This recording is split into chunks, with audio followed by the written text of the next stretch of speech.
Estimados estudiantes, bienvenidos al desarrollo del módulo 4 del subproyecto Teoría y Práctica de la Comunicación y el Lenguaje, titulado La comunicación y el lenguaje interpersonal y grupal.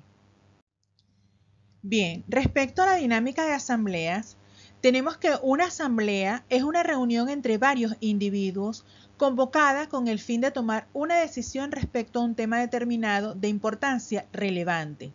Decisión que no puede o no debe ser asumida por una sola persona, sino que debe ser en forma conjunta. En la organización de asambleas se persiguen tres objetivos básicos. Eficacia, lo que implica que se aborden todos los temas fijados en el orden del día y se tomen las respectivas decisiones. Participación, pues deben ser escuchadas y tomadas en consideración todas las opiniones y sugerencias de los participantes. Y clima cooperativo, en el que las relaciones personales sean de cordialidad y cooperación basadas en el respeto mutuo. Existen diferentes tipos de asamblea. Están las informativas, las organizativas o de coordinación, las creativas y problematizadoras, cuyo objetivo es encontrar ideas o soluciones innovadoras, las deliberativas o de discusión, que favorecen el análisis e intercambio de opiniones, y las asambleas de toma de decisiones. Este tipo de reuniones se compone de un auditorio y una directiva o moderadores encargados de su desarrollo. Pero existen otros elementos importantes a considerar, como la preparación de los temas a tratar, evitando la improvisación y falta de claridad de ideas, la convocatoria y el orden del día, el tiempo de duración de las reuniones, que se recomienda no sea mayor a 2 horas, el tamaño del grupo, la organización del espacio, que según sea el tipo de asamblea puede emplearse un modelo de comunicación unidireccional o individualizador, donde toda la gente esté orientada hacia una o pocas personas, como en las clases magistrales. El otro es el modelo multidireccional o participativo, donde la gente se ubique en un círculo o de otra forma, garantizando que cada cual pueda ver de frente a todos los demás. La documentación y relato del encuentro, donde las actas son una herramienta fundamental. Y por último, el cierre y la despedida, donde puede abrirse un espacio para todo aquello que no se ha considerado inicialmente y que no requiere de mucho tiempo. En relación a la comunicación efectiva, esta se caracteriza por resolver el problema de la interpretación que le dan los interlocutores al mensaje.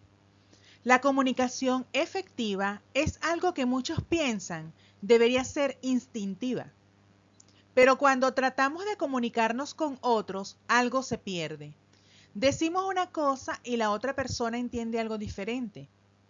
Y de esta manera se producen malentendidos, frustración y conflictos, causando problemas en el hogar, universidad o en el trabajo.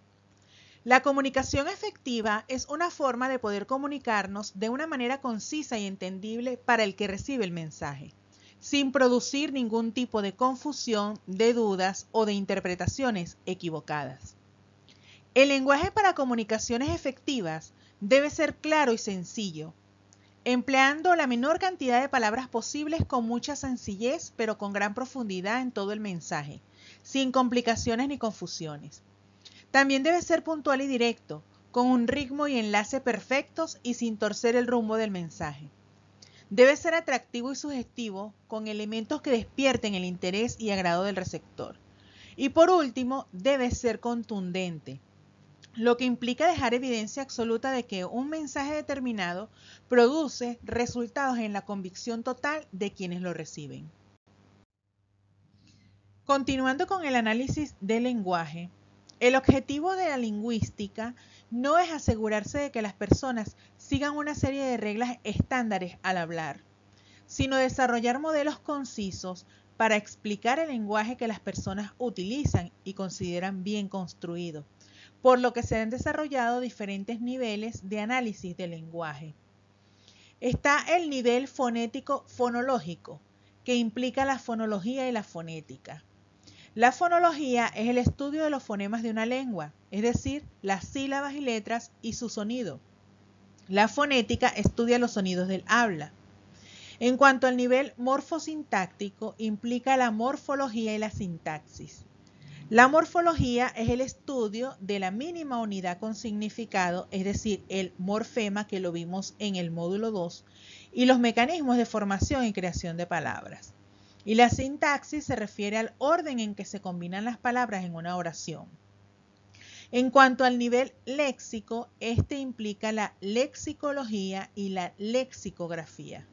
La lexicología es el estudio de las palabras de una lengua, su organización y sus significados, mientras que la lexicografía se ocupa de los principios teóricos en que se basa la composición de diccionarios.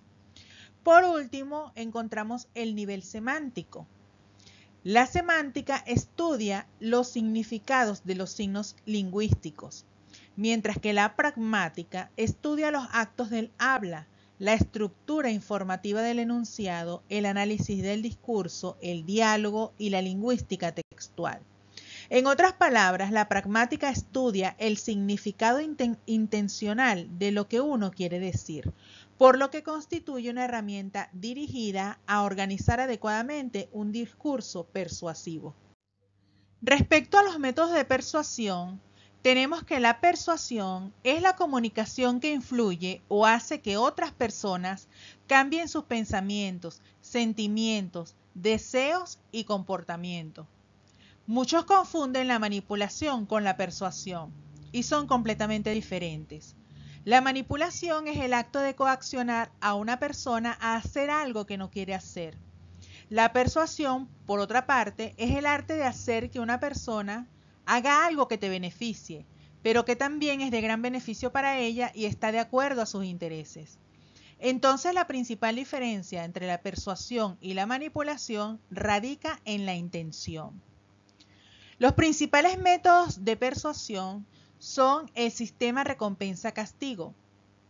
En esencia, se recompensa cada acto positivo y se castiga cualquier acto negativo.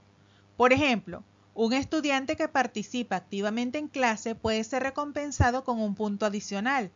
Siendo este el comportamiento positivo que se quiere reforzar, se le proporciona al estudiante una recompensa.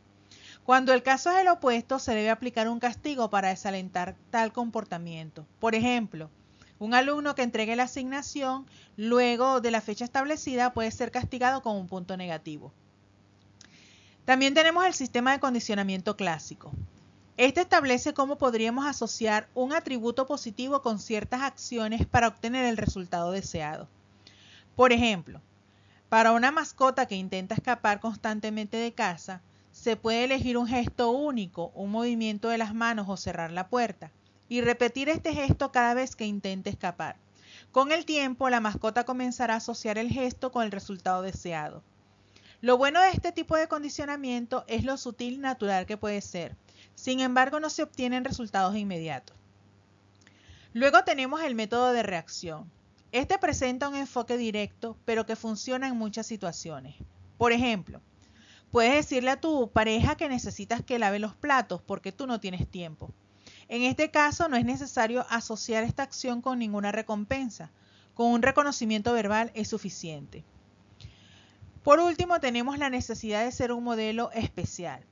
Así que en este método se empieza alabando al individuo de quien se quiere obtener una reacción, diciéndole lo especial que es de una manera sutil. La clave aquí es reconocer y demostrar aprecio por ciertas características reales o no de la persona, de forma que ella misma se esfuerce en mantener esa reputación especial. Finalmente, en cuanto a las dinámicas de grupo, estas constituyen medios, métodos o herramientas empleadas al trabajar con grupos para lograr su acción. Tienen el poder de activar los impulsos y las motivaciones individuales y de estimular tanto la dinámica interna como la externa, de manera que las fuerzas puedan estar mejor integradas y dirigidas hacia las metas del grupo. En otras palabras, son técnicas que pretenden lograr que los integrantes de un grupo adquieran conocimientos y en particular nuevos comportamientos. Las diversas dinámicas para grupos poseen características variables que las hacen aptas para determinados grupos en distintas circunstancias. Entre las áreas más importantes de aplicación destacan la formativa, donde brindan la posibilidad de desarrollar capacidades o potencialidades diferentes al simple conocimiento, y de superar problemas personales por el mero hecho de compartir una situación con otros. La psicoterapéutica, ya que los grupos pueden curar. En esto trabajan los psicoanalistas de grupo. En el área educativa, pues pueden emplearse con el fin expreso de aprender. Para la sociabilización, porque provocan que sus integrantes aprendan a comunicarse y a convivir. Y por último, para el trabajo en equipo. Las dinámicas de grupo han recibido diversos nombres como juegos experienciales, ejercicios vivenciales o el más común, juegos, porque son divertidos y atractivos para las personas y porque son ficticios. Las dinámicas de grupos adquieren un valor específico de diversión que no solo estimula la emotividad y la creatividad, sino que también introduce dinamismo y tensión positiva en los grupos. Con esto, estimados estudiantes, hemos finalizado el módulo 4 y por ende el subproyecto Teoría y Práctica de la Comunicación y el Lenguaje. Muchas gracias.